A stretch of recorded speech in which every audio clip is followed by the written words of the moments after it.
நம்ம சணல் பை தொழில எந்த அளவுக்கு லாபம் இருக்கு அப்படின்னு சொல்லிட்டு இன்னைக்கு பார்க்க போறோம். லாபம் இல்லாத தொழிலே கிடையாது உலகத்துல. முக்கியமா பாத்தீங்கன்னா லாபம்ங்கிறது நமக்கு நாமளே கொடுத்துக்கிறது தான்.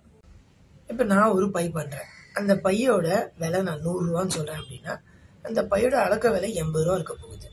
20 ரூபாங்கிறது நான் எனக்கு கொடுத்துக்கிற ஒரு லாபம். நான் இந்த தொழில இருக்கிறதுக்கும் என்ன சார்ந்தவங்களை நான் பார்த்துக்கிறதுக்கும் இன்னும் சர்வீஸ் நான் தொடர்ந்து பண்றதுக்கும் எனக்கு அது உதவ போகுது. சரிங்களா? ஸோ இப்போ நான் எனக்கு எவ்வளோ வேணும் அப்படிங்கிறது, நான் என்ன மாதிரி பொருள் கொடுத்துருக்கேன், யாருக்கு கொடுத்துருக்கேன், எந்த இடத்துல கொடுத்துருக்கேன் இப்படிங்கிறத பொறுத்து அந்த விஷயம், அந்த அளவு, அந்த விலை மாறப்போகுது.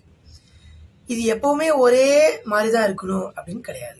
இப்போ நான் ஒரு ஸ்டாலுக்கு போறேன், நான் ஒரு ஸ்டால் போட போறேன், ஒரு நாளைக்கு நான் 1000 ரூபாய் 2000 ரூபாய் பே பண்ணி அங்கே நான் ஸ்டால்ல வச்சு நான் பொருள் விற்க போறேன் அப்படிங்கிறப்போ என்னோட விலையும், என்னோட சொந்த இடத்துல நான் ஒரு பொருளை விற்க போறேன் அப்படிங்கிற விலையும் கண்டிப்பா மாறப்போகுது. சரிங்களா?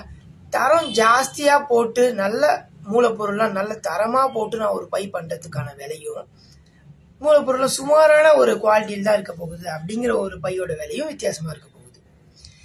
இதை எல்லாத்தையும் நம்ம கருத்துல கொண்டுதான் நம்ம அந்த விலை இருக்க போதே தவிர, அவங்க அந்த ரேட்டு சொல்றாங்க அப்படிங்கிறதுக்காக நம்மளால அந்த ரேட்டு சொல்ல முடியாது, சொல்லவும் கூடாது.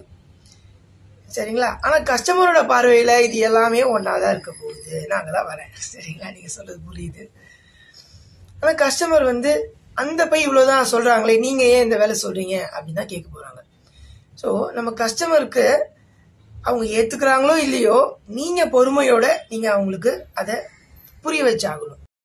ஆனா நீங்க அவங்களுக்கு வெரைட்டி கொடுத்துட்டீங்க அப்படிங்கிற கட்டத்துல அவங்களுக்கு சூஸ் பண்றதுக்கு ஓகே, எனக்கு நான் என்ன கொடுத்துக்க விரும்புறேன் அப்படிங்கறதுல அவங்களுக்கு ஒரு சாய்ஸ் கொடுக்கும்போது, இது 100 ரூபா, இது 200 ரூபா, இது 150 ரூபா, இது 350 ரூபா, அந்த மாதிரி நம்ம இது கொடுத்துட்ட போது அவங்களுக்கு தெரிஞ்சிட போகுது. ஓகே, 100 ரூபாய்க்கு பயிருக்கு நம்ம கேட்ட மாதிரி நம்ம போன வாட்டி பண்ண அதே தப்ப பண்ணக்கூடாது அப்படின்னா இந்த வாட்டி நம்ம 150 ரூபாய்க்கு வாங்கலாம், 200 ரூபாய்க்கு வாங்கலாம்னு சொல்லிட்டு அவங்களே யோசிப்பேன்.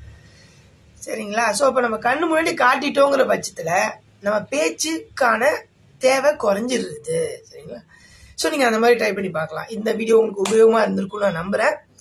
உங்களுக்கு எதுவும் சந்தேகம் இருக்கு அப்படின்னா நீங்க கமெண்ட்ல சொல்லுங்க, நான் அதை படிச்சுட்டு அதுக்கு ஒரு பதில் சொல்றேன்.